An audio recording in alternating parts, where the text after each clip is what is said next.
You said many times Shiva means that which is not. Then again, there is Adiguru, Adiyogi, the Shiva who lived in Kailash, who lived in Kasi. What is that which is not, and what is this Shiva whom you talk as Adiyogi?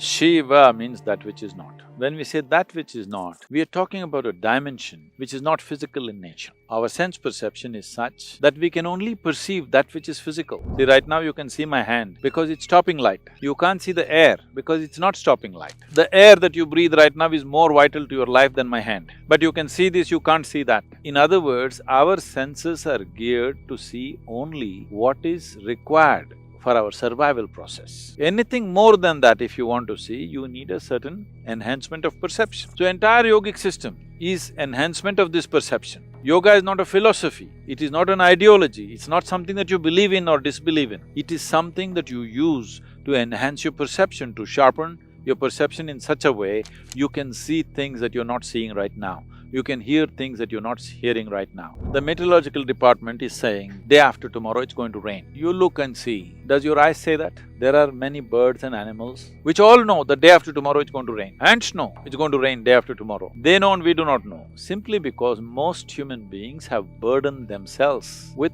too much thought and too much emotion. They have not learned this fundamental, how to handle their thought and how to handle their emotion. Because of that, we created instruments. So we can't see up there what is there, so we put a telescope. So in this entire process, what has a physical structure and what does not have a physical structure, we started exploring all these things. But the fundamental of our science is called as physics. Physics is the only real science, rest is all offshoots of that.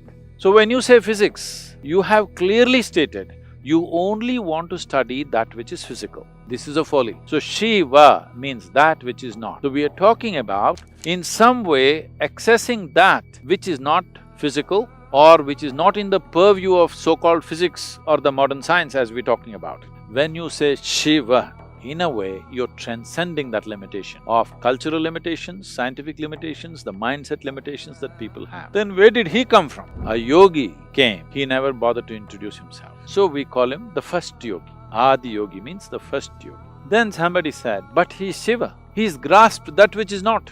Because he is grasped that which is not, we also call him Shiva. In the popular culture, he is Shiva, but in the spiritual culture, he is Adiyogi. For us, he is a yogi. That's why we're interested in him. Because he experienced that which is not, we also call him Shiva. If you look here, the male members of the people who are sitting here, more than 70% of them, their names are some expression of Shiva. Have they realized something? Have they seen that which is not? No, but they are capable. So we know their potential Shiva. We call them also Shiva. We may even name our dog Shiva. We don't think it's an offense. A dog does not know that which is not. A dog is not a yogi. The dog is not going to realize either in his life, but we know he also comes from the same source. As I came, as you came. So as far as I am concerned, I can even call a grasshopper Shiva. If I see a tree, I say Shiva. If I see a rock, I say Shiva. If I just look into the empty sky, I say Shiva. If I see moon, I say Shiva. If I see star, I say Shiva. Are these rocks going to realize that they're Shiva? No. They may not realize, but I have realized. That's a big difference.